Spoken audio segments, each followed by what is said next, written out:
Mesdames, Messieurs, encore une fois, bonjour. Okay. Après un an hors du pays, vous gérez un parti. Mais, moi, je vais vous dire, hein, nous, là, on a choisi la société civile par rapport à tout ça. Quelqu'un ne peut pas me diriger de loin. La lutte se passe à l'interne. Les réalités des populations que toi, tu veux voir te voter, c'est ici, ça se passe. Tu ne connais pas nos réalités. Tu vis à 1000 lieues de nous. Mais nous, on vit au jour le jour. On se bat tous les jours pour atteindre le sommet. Ou alors pour avoir un lendemain meilleur. Mais si tu veux présider à notre destinée, mais il faut bien que tu sois là.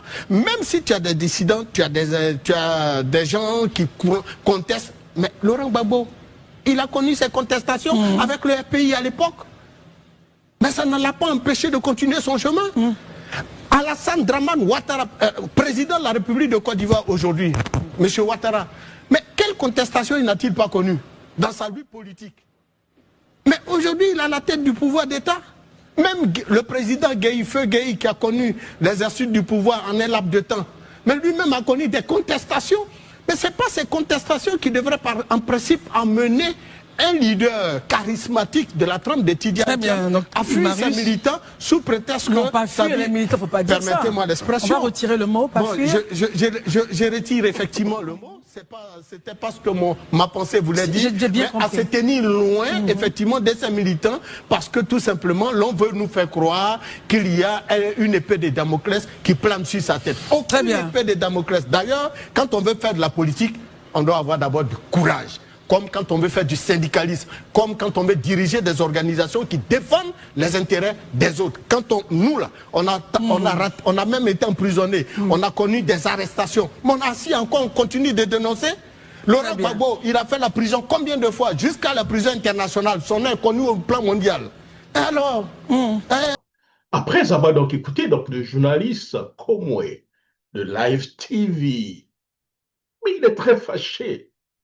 La question que je me pose, pourquoi est-il aussi fâché? Cher ami, on mélange tout dans ce débat.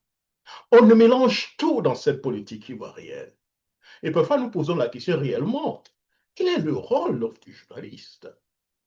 D'abord, ce journaliste connaît, parle-t-il en tant qu'observateur indépendant ou en tant que militant du PDCI-NDA?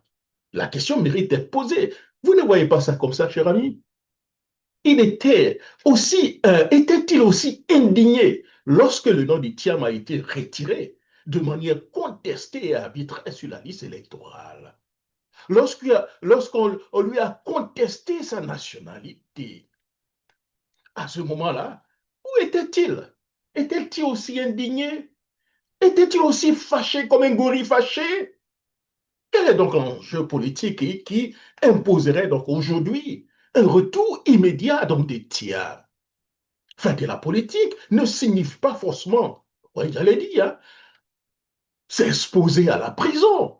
D'ailleurs, au temps de M. Ouattara, la question lui avait été posée. Il dit, je veux bien faire de la politique, mais je n'ai pas envie de me mettre dans la gueule de l'eau. Et il a parfaitement raison. Chaque situation, cher ami, est différente de chaque stratégie, disons, et chaque stratégie répond certainement à un contexte précis. Oui, Laurent Gbagbo a fait la prison, mais Ouattara n'a pas suivi le même parcours pour accéder au pouvoir.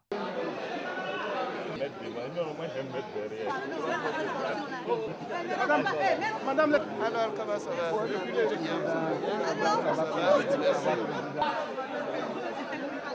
Ça va? Tu vas, ça va?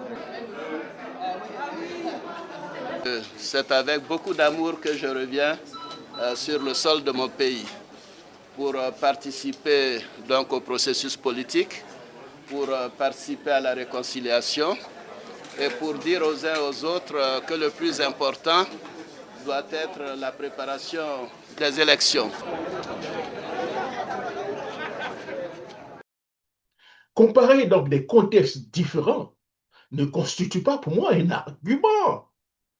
L'essentiel est que Tidiane Thiam défende donc les droits, prépare donc les échéances à venir et revienne au moment qu'il jugera le plus opportun au pays. En politique, le courage ne se mesure pas uniquement par une présence physique, mais aussi par la capacité de choisir le bon moment pour agir. Comme le dit lui-même, quand on va à la chasse, on ne tousse pas. Ce que je peux dire ici, cher, est-ce qu'on peut l'appeler confrère? On va le faire dans le besoin donc de la causière pour justifier un peu notre argument. Cher confrère, les vrais combats sont ailleurs. Cher Komwe, à force donc de faire donc du Tiam votre principal sujet, vous risquez donc d'oublier l'essentiel, pour ne pas dire que vous oubliez déjà l'essentiel. Les Ivoiriens dans tout ça. Le rôle d'un journaliste n'est pas de dicter la stratégie d'un responsable politique, mais d'enquêter là où l'intérêt public l'exige. Pourquoi ne pas donc consacrer la même énergie aux familles qui perdent donc leur maison lors donc des déguerpissements, aux victimes des inondations, aux désordres financiers qui ruinent tant les citoyens, à l'orpaillage clandestin qui détruit donc les forêts, empoisonne les fleuves et les rivières et compromet donc la vie des populations entières, à l'occupation illégale de domaines lacunaires ou encore aux nombreuses questions de gouvernance qui alimentent donc les débats publics. Pourquoi n'êtes-vous pas aussi fâché? En quoi la présence donc des TIAM impacte le quotidien des Ivoiriens? Voilà des enquêtes dont le pays a besoin. Faites des enquêtes comme Assalé. Soyez aussi professionnels comme Assalé estime au courant Antoine. Vous parlez de courage, c'est ce qu'on appelle un courageux. Tiens, lui, n'est pas aujourd'hui candidat. Il est candidat à rien, cher ami. Aucune élection. Son avenir politique même relève d'abord des instances donc, du PDCI-NDA et de ses militants. S'ils souhaitent donc débattre de sa stratégie ou de son retour, ils le feront donc dans le cadre de leur parti politique. Ton problème est où? Le journaliste, lui, a une responsabilité plus large. Éclairer donc l'opinion sur les défis auxquels la nation est confrontée, avec donc la même exigence, quel que soit donc le pouvoir en place. L'histoire retient donc les journalistes qui révèlent donc de ce qu'on voudrait cacher, pas de ceux qui se laissent enfermer donc dans des seuls sujets. Le sujet Thiam.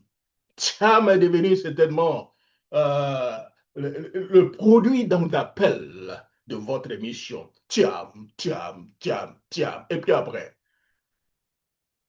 le jour que les militants viendront, Thiam viendra. Ne soyez pas pressés. Il viendra. Merci beaucoup. Hein? C'était donc mon billet, Jacques Roger.